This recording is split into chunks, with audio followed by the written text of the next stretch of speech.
Une technique. Conditions politiques. Ramenant le problème à des termes simples, je dirais que la SDN cherche à formuler et à créer les conditions de la paix générale. Comment élabore-t-on à Genève les données politiques, juridiques et économiques d'une entente possible entre les hommes d'aujourd'hui? Un premier avantage de la SDN sur les congrès ou conférences où se réunissaient naguère à intervalles irréguliers les représentants des États, c'est qu'elle groupe ces États de façon permanente et convoque à date fixe leurs délégués. Institution stable qui existe désormais de par sa vertu propre, qui s'exerce à remplir son rôle et se fortifie des expériences qui l'ont instruite. Elle sait qu'elle réalise enfin, et sous une forme catégorique, des vœux répétés d'âge en âge.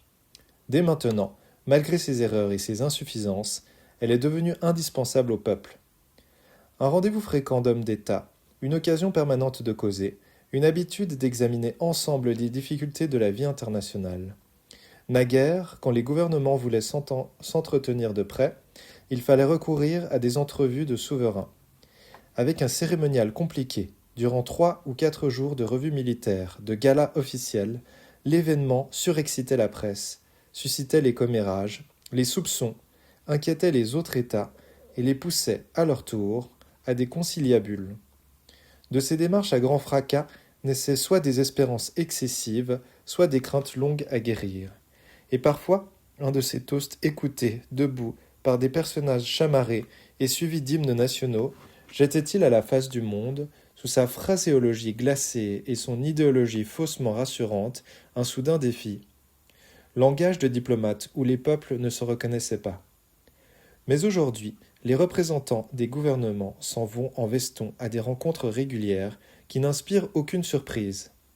Chaque session, les mettant en présence d'interlocuteurs qui n'auraient peut-être pas voulu ni pu rechercher d'eux-mêmes, leur donne l'occasion de sonder divers terrains, d'échanger des vues qui ne les engagent pas. Des négociations qui eussent été impossibles ailleurs se poursuivent à l'ombre des débats officiels. Grâce à leur cohabitation annuelle de 3 semaines, grâce aux réunions trimestrielles du Conseil, grâce aux sessions des commissions et des conférences, les chefs politiques cessent d'être les uns pour les autres des abstractions. N'étant plus séparés par des ambassadeurs ni typifiés dans une attitude protocolaire, ils apprennent leurs différences et se les expliquent. Ce voyage à Genève leur vaut beaucoup d'autres voyages qu'ils ne feraient pas. Presque tous les ministres des démocraties contemporaines étant parvenus à leur poste par la politique intérieure ne sont guère sortis de chez eux. Désormais, ils sont en mesure d'apprendre l'Europe. Elle ne leur apparaît plus comme une assemblée lointaine d'allégories casquées, ainsi qu'on en voit sur les monnaies et les timbres, mais comme un ensemble concret auquel ils croient, une chose vivante qu'ils ont vue et touchée, parfois avec étonnement.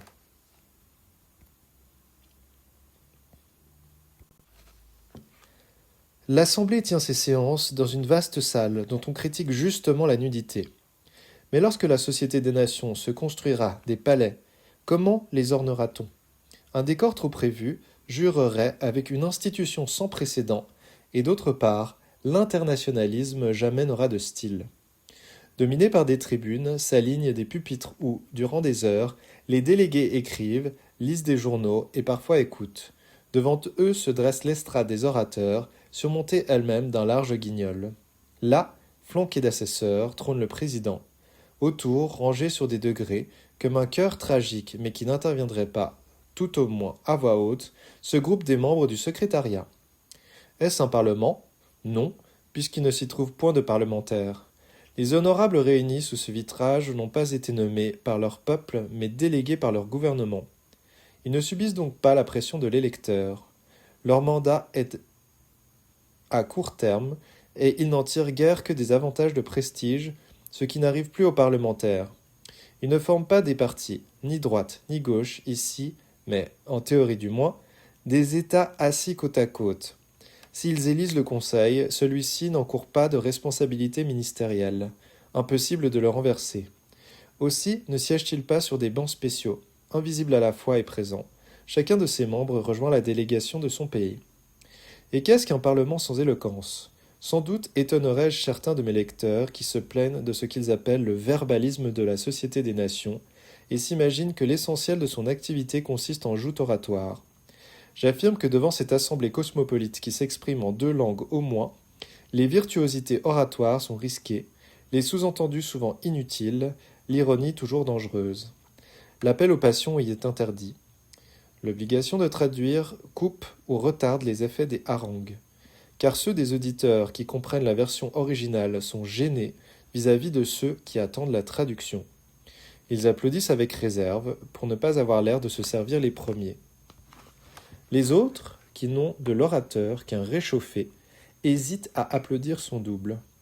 Une des curiosités du lieu est de voir paraître à la tribune, après un homme d'État considérable, quelques sténographes anonymes, mais fort habiles, qui répètent son discours en un autre langage, et il arrive, tandis que le grand personnage, revenu à sa place, s'écoute lui-même avec une feinte modestie, que le traducteur, enflammé par cette traduction, ajoute au texte des gestes imprévus, des intonations particulières, et jouit du plaisir d'être un autre que lui-même. Ainsi pulvérisée, méfiante, guindée, privée d'instinct, l'Assemblée s'interdit toute émotion collective. Jamais d'incident de séance. Aucune discussion, mais un défilé d'exposés parallèles. Les opinions y sont produites toutes faites, qu'elles soient régalées par des instructions gouvernementales ou arrêtées et marchandées avant la séance. Ce n'est là qu'une chambre d'enregistrement. Néanmoins, si décente et disciplinée, et d'une sagesse trop évidente pour être vraie, l'Assemblée, réunion humaine, suscite des rivalités et des ambitions, car elle offre de belles primes aux appétits, la présidence générale, celle des commissions et surtout les places au Conseil. Pour ces postes d'honneur, on s'ingénie à doser la représentation proportionnelle des États, des races, des continents, des religions. Il faut exalter le prestige de la Société des Nations en lui choisissant des chefs éminents et ses intérêts en flattant, par exemple, l'Amérique du Sud. Des groupements naturels exercent leur influence, ex-alliés, ex-neutres, ibériques, dominions, petite entente. Il arrive aussi qu'un problème nouveau fasse surgir des groupements occasionnels et hétéroclites qui ne sont pas les plus faciles à satisfaire. Ou bien un ordre soudain, venu de Londres, de Rome, de Paris, embrouille une question plus encore. Et l'Assemblée peut subir le contre-coup d'événements de politique intérieure qu'elle ignore et qui, traversant mystérieusement les frontières, viennent ralentir, à l'insu du public, dans un débat général. Enfin, aux amours-propres nationaux s'ajoutent les amours-propres individuels. Certains hommes d'État, du haut de la tribune, regardent à leur pays, où ils veulent retourner grandis, et c'est lui qu'ils manœuvrent quand ils disent s'adresser à l'univers, ce qui ne les empêche pas de chercher à séduire ceux qui les écoutent sur place, car l'applaudissement immédiat est le meilleur de tous. Ainsi, dans cette assemblée infiniment complexe, qui ne sait pas très bien à quelle espèce elle appartient, des politiques diverses s'entrecroisent, se heurtent ou se combinent. Assemblée amorphe, mais remplie de bonne foi, craintive, mais avide de s'exprimer en généralité à majuscules. On la voit tranquille et heureuse, comme le lac au soleil, quand elle traite des affaires de tout repos, enregistre des rapports de commission. La confiance qu'elle prend en elle-même fait plaisir, et, pour un peu, on l'encouragerait à mi-voix. Puis, elle s'enhardit jusqu'à un débat un peu plus vif, sur les nominations au Conseil par exemple, mais bien vite, elle le conclut, et on remarque qu'elle a eu chaud. Il lui est arrivé de s'enthousiasmer, comme lors du protocole de 1924. Le souvenir de ce beau rêve brisé lui demeure cher, parce qu'elle pense qu'il lui fait honneur, et elle a raison. Une fois, elle s'est indignée, bouleversée sous l'orage, et le lac fit une rumeur d'océan. Lors de l'affaire de Corfou, le président avait beau suspendre les séances pour lui épargner d'être imprudente, elle se réunissait par fragments et, à titre privé, prenait conscience d'elle-même, comme de ses responsabilités. À telles heures encore trop rares, l'Assemblée se rappelle qu'il existe, en dehors des gouvernements, une opinion publique, et elle se demande si son rôle n'est pas de l'exprimer. Ce qui l'effraie, c'est le retentissement qu'elle donne, malgré elle, à une idée qui n'est pas encore autorisée, classée, châtrée officiellement.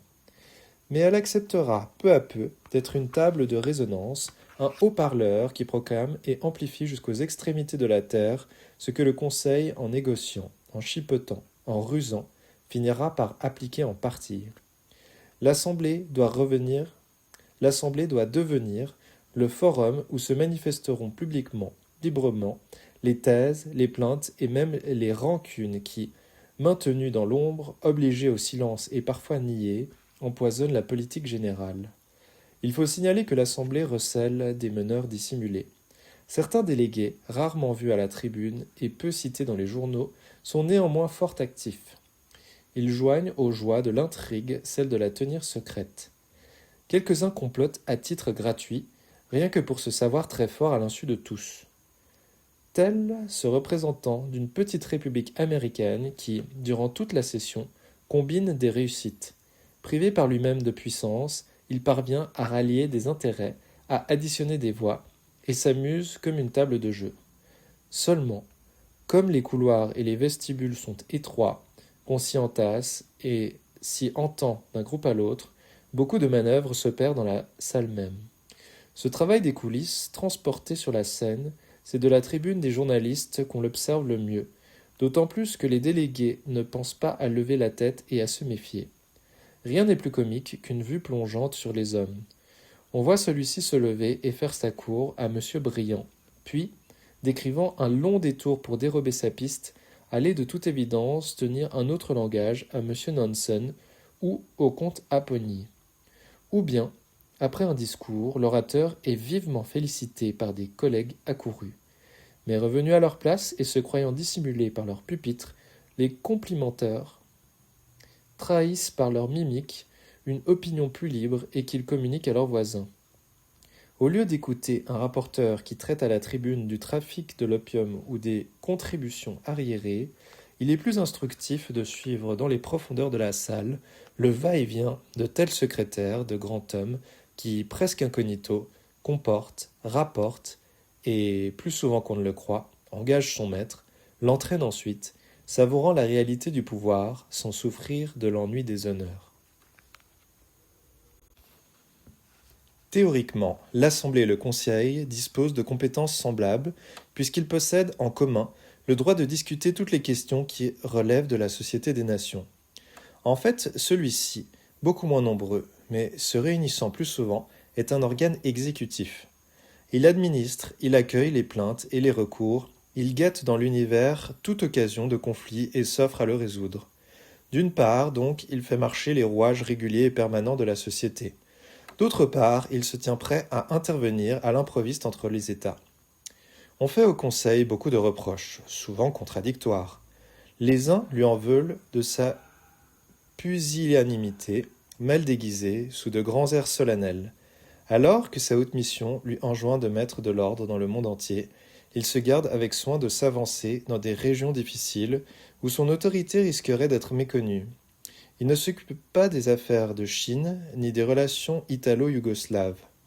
Le Nicaragua, Haïti, l'Albanie sont soumis à des pressions étrangères, alors que le pacte prétend garantir l'indépendance de tous ses signataires. Si l'on a quelque logique et quelque ironie, on se plaît à dénoncer dans ses inconséquences un mélange assez révoltant d'hypocrisie et de mollesse. D'autres adversaires reprochent au Conseil de s'en faire trop accroire.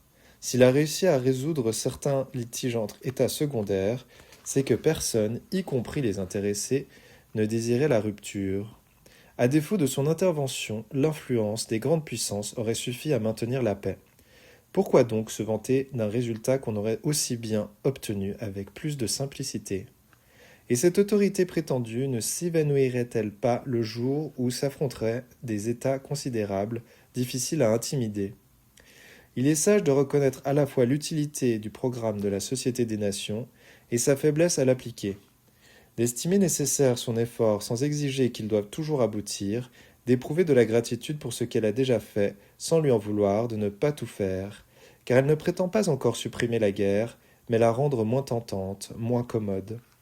Des incendies ont éclaté qu'elle a éteints.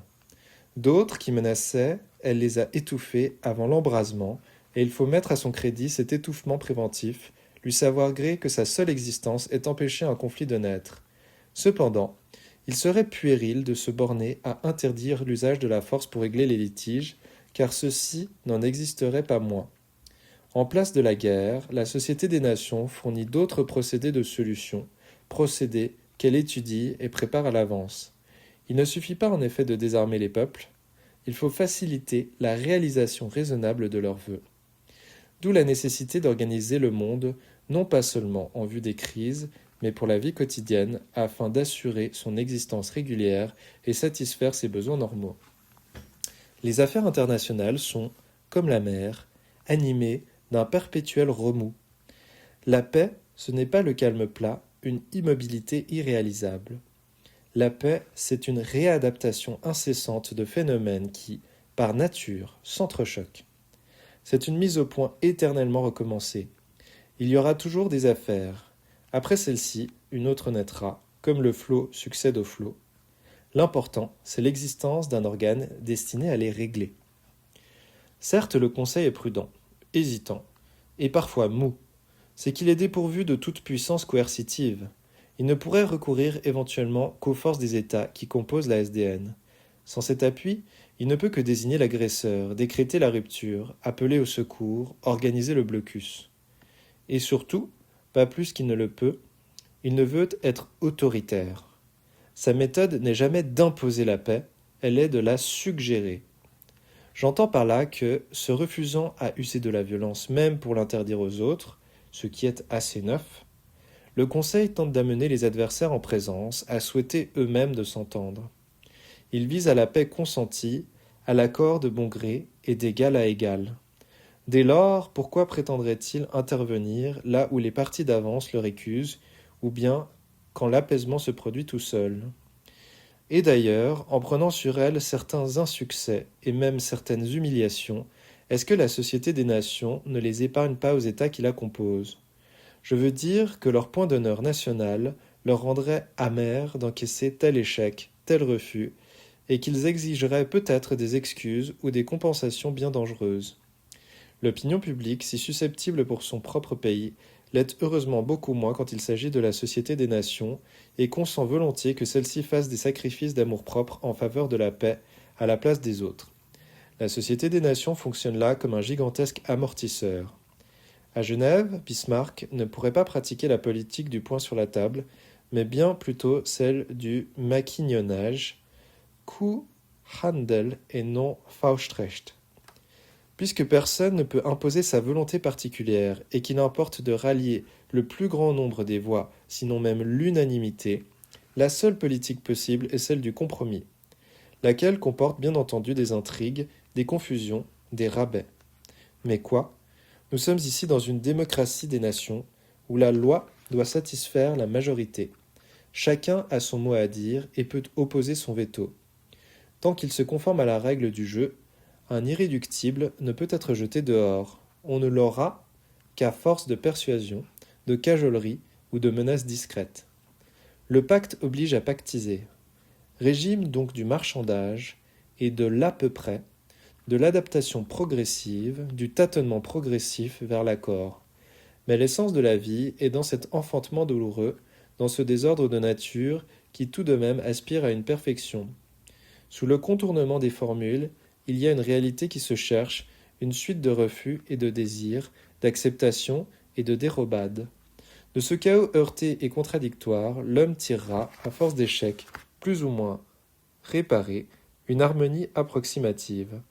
Des esprits amoureux de symétrie, et que dupe la simplification rétrospective de l'histoire, ne peuvent que protester contre ces arrangements souvent boiteux. Ils invoquent la majesté des traités d'autrefois. Qu'ils protestent donc contre le monde moderne, qui n'a jamais été plus contrasté, tout en dissonance, en syncope. Et de même qu'une esthétique, qu'une psychologie nouvelle naissent aujourd'hui du disparate et du discontinu, nous devons admettre comme chose de notre temps une politique de compromis dont le caractère presque monstrueux la rend, peut-être, plus pareille à la vie, en tout cas plus conforme au possible. Et l'on verra une interprétation plus exacte des faits, une sincérité plus totale, une richesse aussi, puisque rien n'est désormais sacrifié. Là où l'on dénonçait d'abord un tohu-bohu. Autrefois, il semble qu'il y a si longtemps, l'Europe se partageait en 5 ou 6 grandes puissances qui, s'équilibrant à peu près, réglaient les affaires internationales sans en référer aux autres. Mais la dernière guerre, en détruisant des empires, a multiplié les États, déséquilibré les forces. De plus, beaucoup de ces États se sont donné un régime démocratique, régime d'opinion, c'est-à-dire instable et tour à tour indifférent et passionné en politique étrangère. On peut le regretter, on peut critiquer l'enchevêtrement, l'incohérence qu'a entraîné un pareil changement du statut européen. Mais c'est un fait. Et les institutions de la SDN sont nées, elles sont viables, elles sont nécessaires précisément parce qu'elles expriment ce fait et obéissent à ses exigences. Elles seules peuvent corriger ces vices. Les vieux diplomates aigris qui vantent les anciennes méthodes oublient qu'elles correspondaient à un monde aujourd'hui disparu. Ils ont raison, mais rétroactivement, je veux dire inutilement. Ils pourraient d'ailleurs se distraire à imaginer que le siècle futur regroupera les États en 3 ou 4 empires autocratiques et abandonnera le langage juridique pour reprendre celui de la force. Ce serait une simplification, certes, mais nous n'y sommes pas encore. D'ailleurs, si la SDN représente une nouveauté par rapport à l'ère des particularismes nationaux, elle se rattache par des traits essentiels à une époque beaucoup plus ancienne. Le besoin d'universalisme, négligé par les temps qui nous ont précédés, le Moyen-Âge l'a connu. Il l'a satisfait. Qu'était-ce que le Saint-Empire romain germanique, sinon une fédération des peuples en vue de la paix et des échanges? Les hommes qui, même sans le savoir, reprennent cette idée ancestrale, qui l'adaptent, qui la développent, qu'on ne vienne pas leur reprocher d'innover avec excès et de tenter une aventure impossible, ils s'inspirent, au contraire, de traditions bien vénérables. Sans doute d'un débat contradictoire qui s'efforce de concilier des intérêts divergents, rien d'absolument harmonieux ne peut d'emblée sortir. Toute pensée nette s'adultère dans la concession, quelle qu'elle soit. Une originalité s'opposera toujours. Si l'on délibère, il faut renoncer à la perfection. En aucun lieu, en aucune époque, on n'a vu de chef-d'œuvre collectif. Homère a existé. Les architectes des cathédrales gothiques ont existé. Poèmes ou conquêtes, découvertes ou sacrifices héroïques ont un auteur unique, un inventeur enfermé dans sa solitude qui a rêvé, voulu, subi.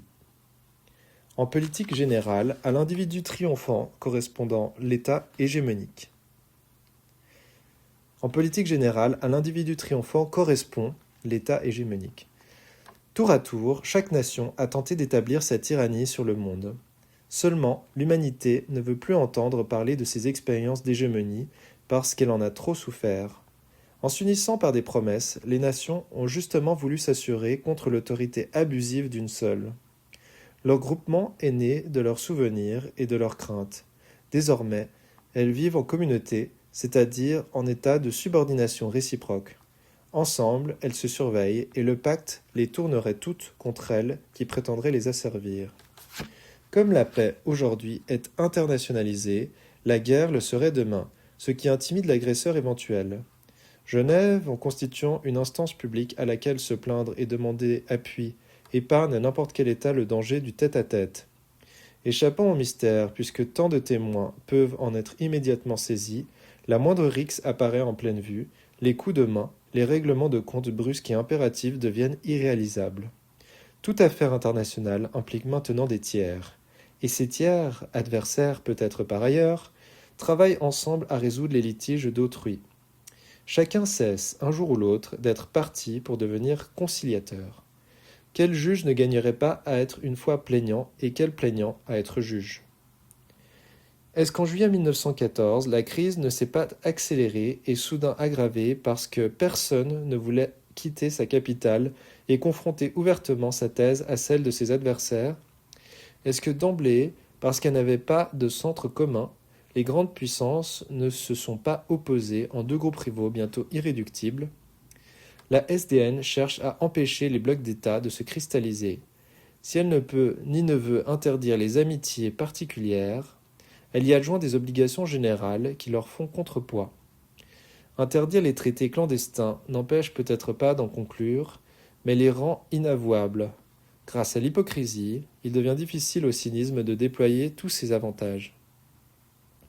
Au simple accord entre les peuples s'ajoute donc une assistance. La paix n'est plus une passivité égoïste, mais un concours permanent. Ce système coopératif permet aux nations de se rendre des services à égalité, alors qu'ils eussent été autrefois lourdement rétribués. Par exemple, L'Autriche et la Hongrie ont pu accepter un secours financier collectif sans aliéner leur indépendance autrement qu'à leur propre profit. Si un seul grand État s'était chargé de leur donner son aide, il serait devenu leur suzerain en même temps que leur banquier.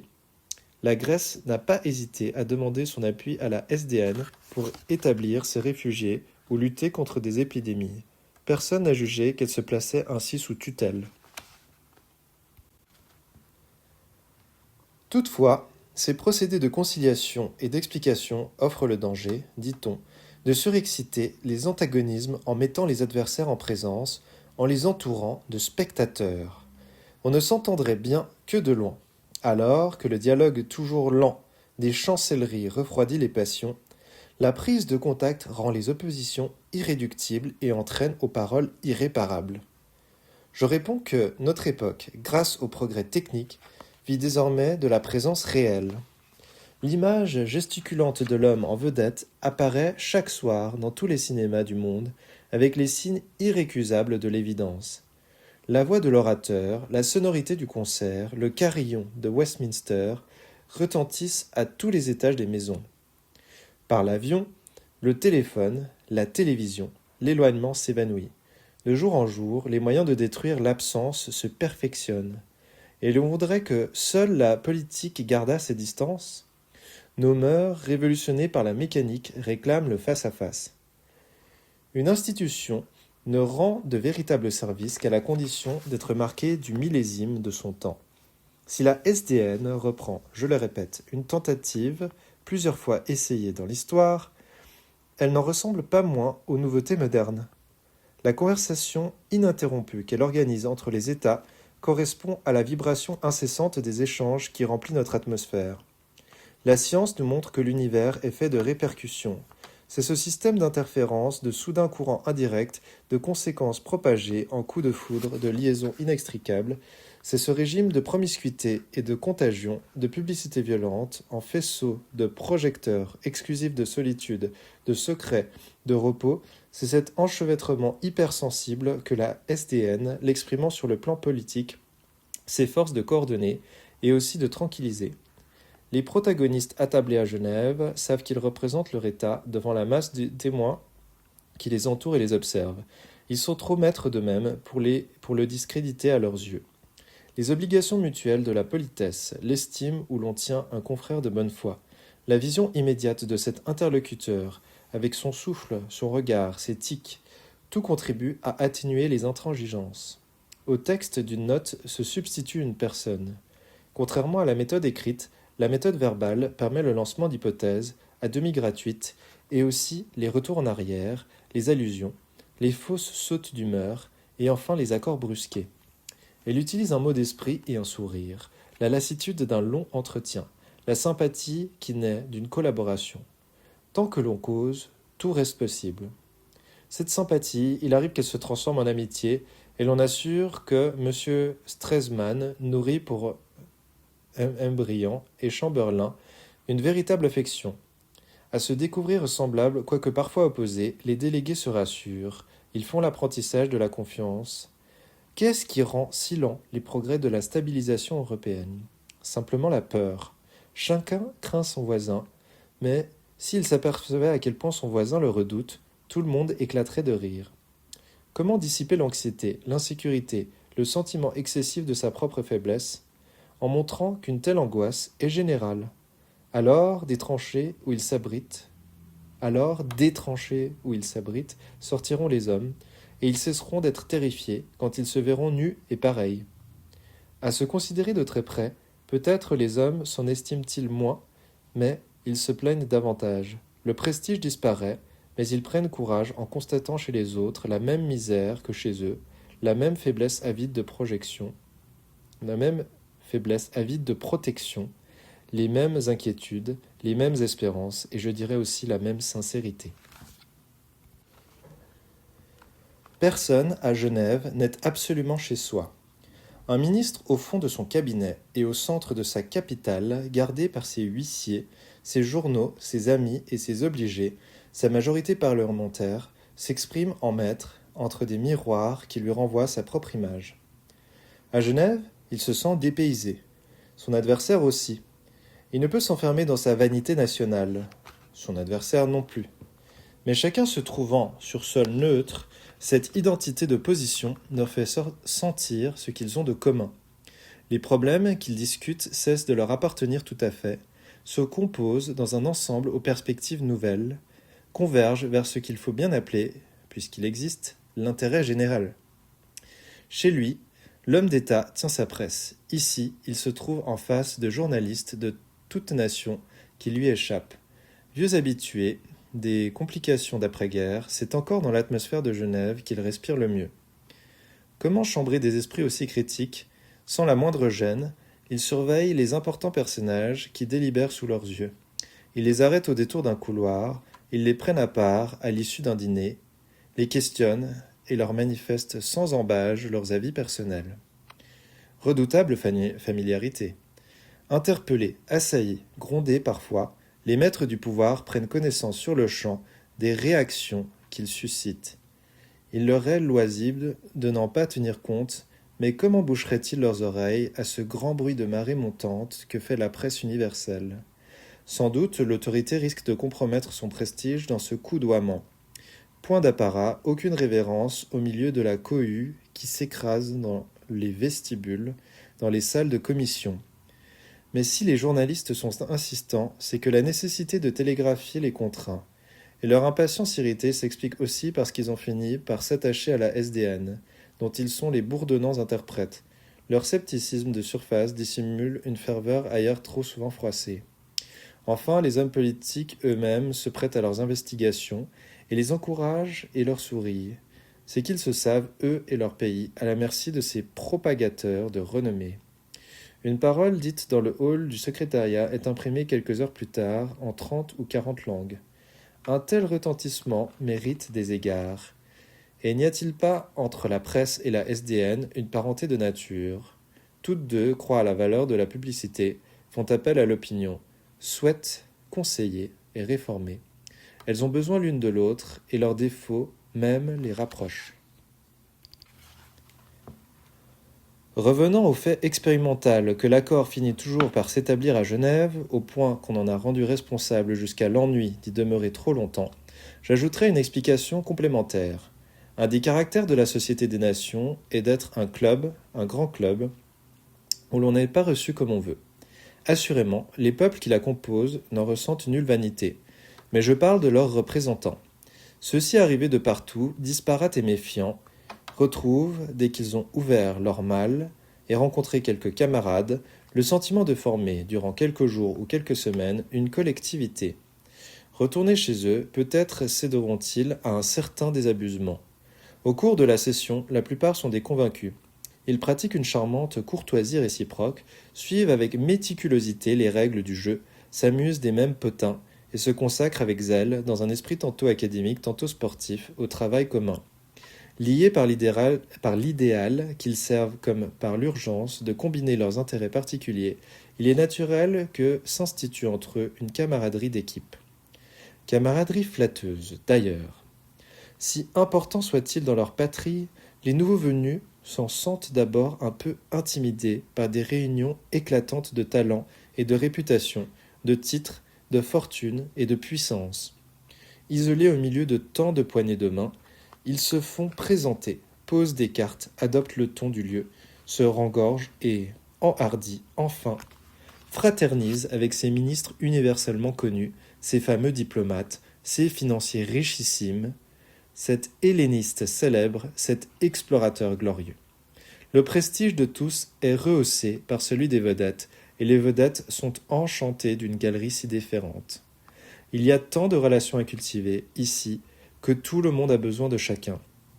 Des liens d'autrefois se renouent avec une surprise amusée.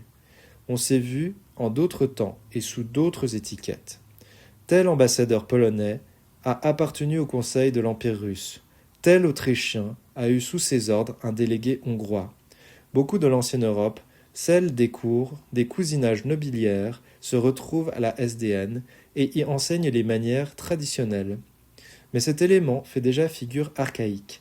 Il a servi à la transition et l'Europe nouvelle l'aura bientôt éliminé. L'entrée de l'Allemagne à la SDN a considérablement transformé non pas tant l'Assemblée qui, par principe, par nécessité organique, tend à l'universalité, que le Conseil. Jusqu'en 1926, celui-ci formait un groupe d'ex-alliés qui n'avaient pas de peine à s'accorder. La SDN leur apparaissait surtout comme un instrument d'exécution du traité de Versailles. La présence de l'Allemagne au Conseil et l'élargissement de celui-ci rendent terriblement complexe ce jeu de délibération et de compromis que j'ai essayé d'esquisser. On n'est plus en famille. Si corrects soient-ils, des adversaires et des indifférents, c'est-à-dire des gens à gagner, ont surgi. Il faut négocier désormais sur divers plans, savoir ce qu'on veut et comment l'obtenir, et, tel un champion d'échecs, être capable de jouer plusieurs parties à la fois. L'homogénéité du Conseil ayant disparu, les traités ont perdu leur caractère inébranlable. Dès l'instant, en effet, qu'on établit entre les États une équivalence naturelle, on élimine en partie le privilège de la victoire. Un règlement qui est loin de satisfaire l'ensemble des associés a besoin d'être défendu, justifié, contre d'incessantes récriminations, cesse de paraître absolu, même aux yeux de ceux qu'il favorise. La concession devient fatale, et l'on a vu le traité de Versailles qui pourtant consacra une juste cause, retouchée, élaguée, ouvertement ou non, par ses auteurs eux-mêmes. Souhaitons, pour la tranquillité du monde, qu'il demeure en vigueur dans ses parties saines, plutôt que de se décomposer en entier dans un reniement général. Qui donc reprocherait à l'Allemagne d'utiliser une doctrine qui, après avoir donné la victoire à ses adversaires, le droit des peuples à disposer d'eux-mêmes a provoqué l'écroulement de l'Autriche, peut être retournée contre eux? C'est l'histoire de Talleyrand manœuvrant d'autres alliés, au nom du principe de légitimité qu'il proclamait. Il est également vrai que l'Allemagne, en réclamant le désarmement universel puisqu'elle a été reconnue désarmée, raisonne avec une logique contraignante. Ou plutôt, elle comprend fort bien que la SDN est une chambre de compensation, un lieu où se recompose perpétuellement l'équilibre international. La brusquerie sommaire de ses manœuvres, son manque de divination psychologique, sa susceptibilité assez gauche l'empêchent encore de tirer tous les avantages de sa situation. Mais peut-être, en poursuivant son intérêt propre, rend-elle service à la paix générale.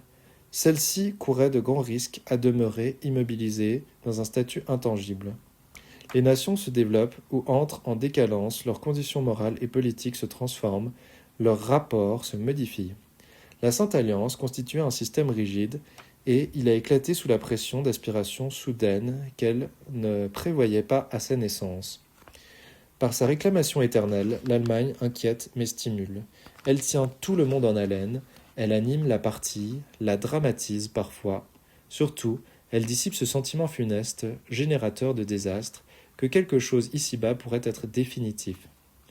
L'article 19 du pacte, qui permet de remettre en question certaines clauses des traités, apporte à la fédération des peuples du jeu et de l'air et lui donne l'élasticité du vivant.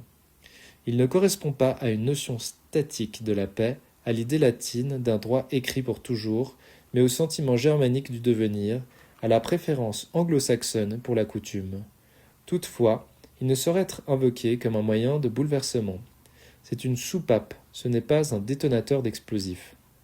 Les possibilités de réajustement qu'il offre devraient être débattues en commun. Toute modification au statut européen exigerait une collaboration plus étroite, une confiance mieux garantie. Mais nous avons besoin, pour respirer, de perspectives lointaines, soit de désordre, soit de progrès. Il nous déplairait d'être emprisonnés dans un système de variéture déclaré parfait. Depuis la guerre, la vitesse des événements s'est accélérée au point que nous refusons de fixer pour toujours le futur. Le présent disparaît sous nos pieds avec une rapidité foudroyante. Aspirés par l'avenir, nous croyons à la mobilité, à l'imprévisibilité de la vie. Ainsi, l'esprit de Genève n'est pas dogmatique. Il demeure en éveil et ne se laisse pas enfermer dans une formule fixe. Non qu'il se refuse au réel par goût de l'indéfini, par dilettantisme. Au contraire, c'est pour pouvoir se modeler sur la réalité changeante qu'il se préserve de toute sclérose. Un de ses caractères est de se réviser lui-même. Il affirme moins impératif qu'empirique. Il s'affirme moins impératif qu'empirique, et je ne l'appellerai pas un système, mais une méthode. Cette méthode, il lui faut des cadres, une permanence. Naguère, les congrès internationaux, eux aussi, prenaient des résolutions solennelles. Mais ces résultats demeuraient fragiles et exposés, mal défendus. Ils s'effaçaient de la mémoire des hommes. Aujourd'hui, il existe des institutions de la paix dont les efforts continuent, loin de se disperser, s'additionnent. Le secrétariat de la SDN assure la durée, la cohésion de l'œuvre d'organisation rationnelle du monde. Dans ses nombreux bureaux, s'est formée peu à peu, depuis 10 ans, une étude de fonctionnaires internationaux apte à l'étude et à la résolution des conflits, en dehors de toute passion chauvine. Hommes non dénationalisés, certes. On n'attend pas d'eux qu'ils trahissent la cause de leur patrie, ni même qu'ils lui témoignent de l'indifférence. On leur demande de comprendre que cette cause est liée à un ensemble. Les membres du secrétariat, une fois nommés, disait M. Balfour, ne sont plus au service de leur pays d'origine. Il ne faut en aucune façon affaiblir le sentiment qu'ils ont de servir une cause internationale. Encore que le personnel du secrétariat soit recruté dans 30 nations différentes, les deux influences qui ont dominé jusqu'ici sont l'anglaise et la française. Les Anglais viennent presque tous du civil service. Ils doivent à cette formation leur grand calme, leur prudence qui les engage à ne résoudre les difficultés que petit à petit, par fragments. Ils ne se découragent jamais. Lorsqu'ils s'aperçoivent à tâter une question qu'elle n'est pas mûre, ils la laissent tranquillement mûrir. Ils manquent d'imagination, ou plutôt leur fantaisie, à forme ironique, est si bien déguisée qu'elle n'opère pas. Parfois, ils éprouvent quelque agacement à ne pouvoir agir d'autorité. L'idée qu'on puisse n'être pas anglais les étonne encore. Ils administrent excellemment une institution qu'ils considèrent comme d'origine anglo-saxonne et qui fera le bonheur des peuples malgré eux, sans que ceux-ci sachent très bien s'en servir. Quant aux Français, la plupart sont issus de l'école normale. Ils présentent ce double caractère d'être constructifs et critiques, d'imaginer en analysant.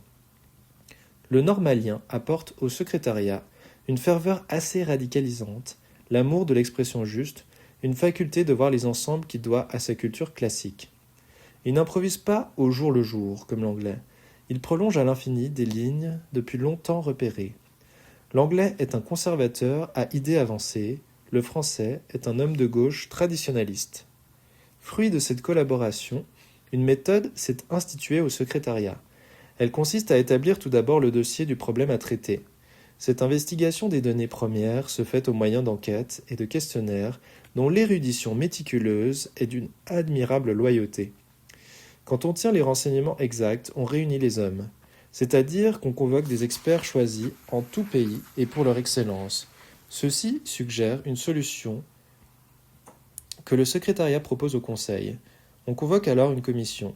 Si, après délibération, on s'aperçoit que le terrain n'est pas suffisamment préparé et qu'un accord ne peut aboutir, on attend ou même on se retire. Après quelque temps, ayant peut-être changé le front d'attaque, on recommence. De la commission, on passe ensuite à la grande conférence. Peu à peu, on se rapproche ainsi de l'exécution. Soit que les gouvernements y procèdent, chacun chez soi, soit que la SDN s'en charge en nommant par exemple un haut commissaire. Que de délégués hésitants ont été soutenus par un membre du secrétariat qui les fournissait d'arguments et de courage et dont le public ne saura jamais le nom. Tel président d'assemblée qu'il ait été heureux de voir, déposé sur son bureau, rédigé d'avance et tapé, le discours qu'il prononcera le lendemain au milieu des bravos.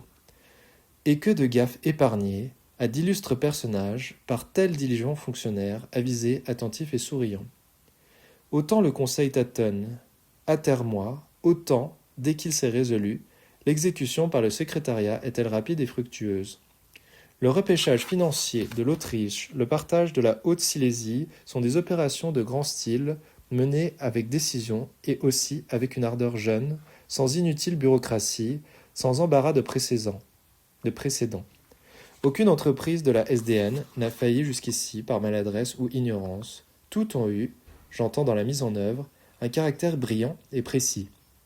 Le secrétariat peut être pris comme modèle par les services administratifs du monde entier. J'ajoute que, chez plusieurs de ces officiers d'état-major, il est émouvant de découvrir, outre un grand goût d'exercer leur esprit et l'amour de l'ouvrage bien fait, la conviction qu'ils collaborent à une noble entreprise. Que de fois, en préparant ce livre-ci, me suis-je senti découragé par le verbiage pacifiste et la molle inanité de certains raisonnements. Il y a une manière prud'homesque d'être international, de pontifier sur la paix, le rapprochement des peuples, le désarmement intégral et immédiat, qui est horripilante. Il arrive encore que la bêtise soit remplacée par l'hypocrisie. Des idées confuses peuvent si bien servir des intérêts précis. Mais il existe, et on la trouve au secrétariat, une façon intelligente et exacte de concevoir la communauté des nations, de rendre service aux hommes, et de ne pas s'en targuer.